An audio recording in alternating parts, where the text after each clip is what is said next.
Hi friends, मैं परविंदर खारी। Friends, वैसे मैं चेस कॉम्बिनेशन की स्टडी को काफ़ी इम्पॉर्टेंट मानता हूँ। अगर आपको चेस में मास्टरी करनी है तो आपको सबसे पहले चेस कॉम्बिनेशंस को समझना चाहिए। चेस कॉम्बिनेशन से मेरा मतलब है कि एक पर्टिकुलर अरेंजमेंट ऑफ पीसेस जिससे आपको किसी तरह का कोई बेनिफिट मिल रहा हो। और इस चेस कॉम्बिनेशन में सबसे इम्पॉर्टेंट होता है चेक मेटिंग पैटर्न्स का कॉम्बिनेशन। जैसे कि आप नाइट या रुक से किस तरह से चेकमेट कर सकते हैं, बिशप रुक से किस तरह से कर सकते हैं, या क्वीन या डबल रुक से आप किस तरह से चेकमेट तक गेम को पहुंचा सकते हैं। तो फ्रेंड्स, आज की हमारी गेम कुछ इसी तरह के चेकमेटिंग कॉम्बिनेशन पर एक नज़र डालने की है। आज की हमारी गेम 1911 में खेली गई जर्मनी की एक गेम है जो जर्मन प्लेयर कार्ल हर्टलोग और विक्टर बेनेरे के बीच में खेली गई थी। और मुझे यहाँ इस गेम के ऊपर वीडियो बनाने के लिए हेमंत कुमार जी ने कहा था। तो आइए फ्रेंड्स, सीधा इस गेम पर चलते हैं। यहाँ गेम की शुरुआत की कार्ल ने D4 के साथ, तो विक्टर ने यहाँ D5 से रिप्लाई दिया। तो C4, then E6, knight F3, C5 transposed into queen's gambit decline variation, then E3, knight C6, knight C3, knight F3, A3, bishop D6, then D takes C5, bishop takes C5। Friends, यहाँ आप देखें कि जब black ने अपने bishop को D6 square पर रखा तभी वाइट ने इस C5 स्क्वायर पर पॉन एक्सचेंज किए। आप इसे एक टैक्टिक्स कह सकते हैं, एक स्ट्रेटजी कह सकते हैं कि ब्लैक का एक मूव वेस्ट करवाना है। यहाँ जैसे ही ब्लैक ने अपने बिशप को टच किया या मूव किया तो वाइट ने यहाँ किया D टेक्स C5। उन्होंने यहाँ ब्लैक को फोर्स किया कि उसी बिशप को दोबारा टच करें, bishop takes C5, then B4, again उसी बिशप पर अटैक। वाइट यहाँ मूव बाय मूव अपने पीसेस को आगे बढ़ता जा रहा है और ब्लैक को लगातार 3 मूव्स में एक ही बिशप को टच करना पड़ रहा है, बिशप D6। और अगर इस पॉइंट पर मैं यहाँ वाइट की तरफ से होता तो ज़रूर इस C पॉन को आगे पुश करता और ब्लैक को और ज़्यादा टीज आउट करने की कोशिश करता। लेकिन यहाँ वाइट ने किया बिशप B2 और इसके बाद ब्लैक ने यहाँ कैसल किया, queen C2, then D takes C4। और आई थिंक यहाँ वाइट को इस C4 पॉन को अपने लाइट स्क्वाड बिशप से ले ही लेना चाहिए था, लेकिन उन्होंने यहाँ किया नाइट G5। और इतनी जल्दी ये night G5 move might be white कुछ ना कुछ तो स्ट्रॉन्ग प्लान कर ही रहा है। शायद ये नाइट ज़रूर D5 स्क्वायर पर जाने के लिए तैयार है। तो ब्लैक को यहाँ क्या करना चाहिए? आई थिंक ब्लैक को यहीं इसी पॉइंट पर H6 कर देना चाहिए था और इस नाइट को यहाँ से मीन्स G5 स्क्वायर से हटा देना चाहिए था। और अगर यहाँ से ये गेम आगे बढ़ती है तो knight G goes to E4, white को यहाँ करना ही होता knight takes E4, then knight takes E4 और आप इस गेम को बिल्कुल इक्वल कंसिडर करते हैं। लेकिन यहाँ विक्टर ने किया G6 और ऐसा करने के बाद आप ब्लैक की पोजीशन में वीकनेस देखिए। यहाँ वाइट का ये डार्क स्क्वाड बिशप इस पूरी डायगोनल को डोमिनेट कर रहा है।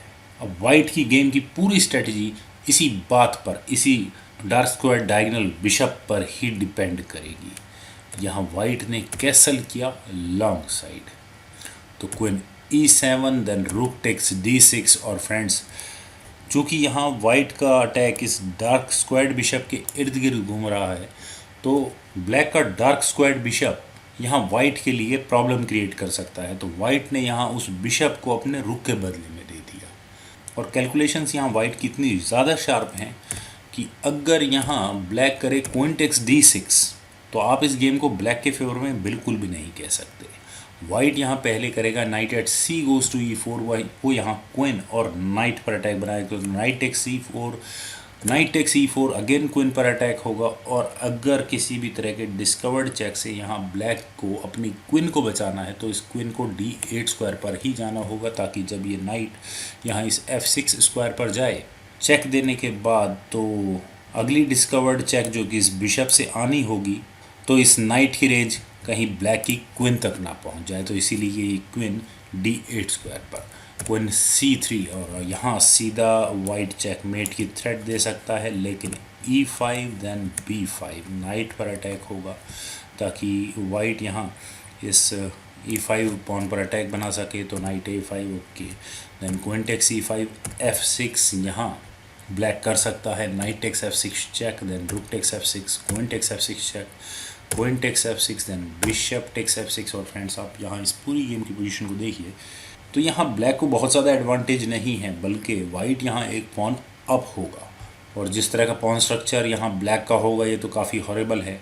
मुझे नहीं लगता कि ब्लैक इस गेम को बहुत ज़्यादा देर तक डिफेंड कर पाएगा। लेकिन यहाँ ब्लैक ने किया था H6, उन्होंने यहाँ इस रुक को तो वो ले ही नहीं सकते, तो उन्होंने यहाँ इस नाइट पर अटैक बनाया। और यहाँ इस पॉइंट पर अगर मैं वाइट की तरफ से होता तो ज़रूर अपने नाइट को बचा लेता, knight at G goes to E4 करता, अपने रुख पर डिफेंस करता। तो knight takes E4, knight takes E4, then F5 या नाइट पर अटैक होता तो नाइट टेक्स C6। मुझे यहाँ इस रुख के साथ कुछ ना कुछ तो डिसाइसिव करना ही पड़ता, then B takes C6 H, और इस तरह से यहाँ ये गेम आगे बढ़ती रहती है। लेकिन यहाँ काल ने किया H4 और उनका इरादा यहाँ इस H फाइल को ओपन करवाने का है, क्योंकि ये डार्क स्क्वाड बिशप बहुत स्ट्रॉन्ग अटैक बना सकता है। और क्या अब यहाँ ब्लैक अपनी क्वीन से वाइट के रुख को ले सकता है? क्या वो यहाँ कर सकता है क्वीन टेक्स D6? अगर ऐसा हो तो knight at C goes to E4, knight takes E4, knight takes E4, तो क्वीन अगेन D8 स्क्वायर पर, देन बिशप टेक्स C4, और लगभग कुछ वैसा ही कॉम्बिनेशन बनेगा जैसा भी मैं थोड़ी देर पहले कह रहा था। यहाँ विक्टर ने किया H टेक्स G5, और जिस चीज़ को यहाँ काल चाहते थे वो विक्टर ने उन्हें करके दे दी, H टेक्स G5। वाइट को यहाँ ये H फाइल क्लियर ओपन मिल गई है। लेकिन एक विनिंग कॉम्बिनेशन को एक विनिंग स्टेज तक पहुंचाना दो अलग अलग बातें हैं।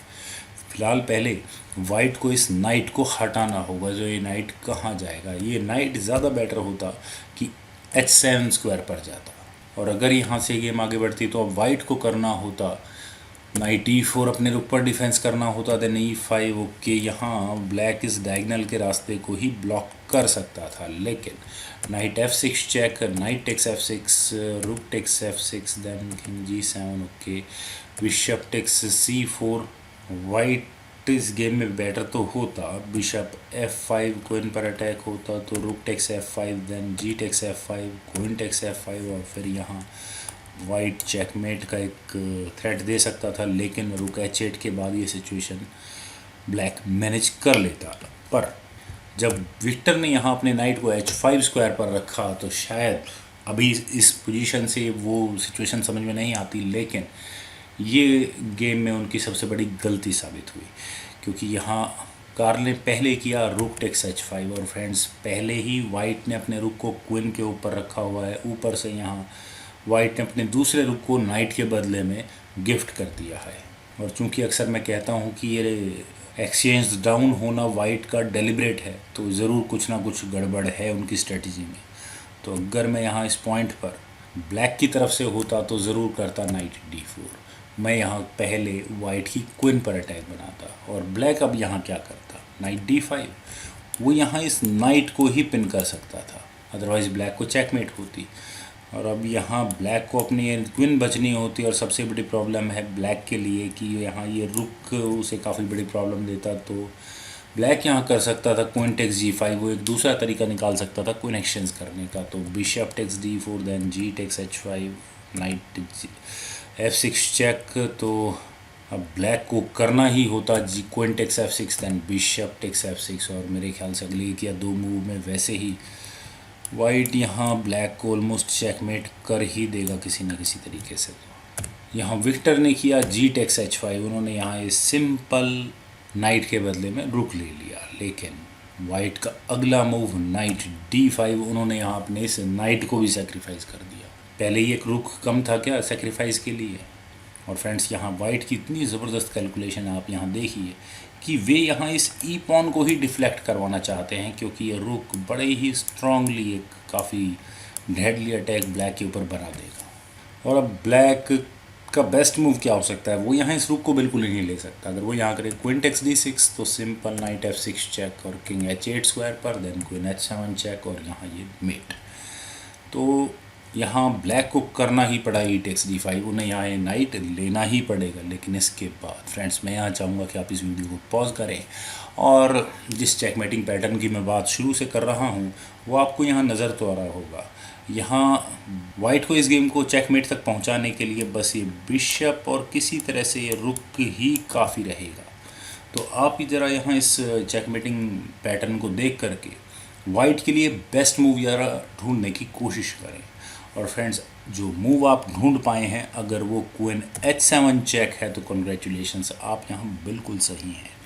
कार्ल ने अपनी यहाँ क्वीन भी सेक्रीफाइस कर दी, और वो क्वीन सेक्रीफाइस भी किस लिए, क्योंकि अब ब्लैक को करना होगा किंग टेक्स H7, देन रुक H6 चेक, और ये किंग G8 स्क्वायर पर ही जाएगा। लेकिन रुक H8 के बाद यहाँ ब्लैक को चेकमेट हो गई।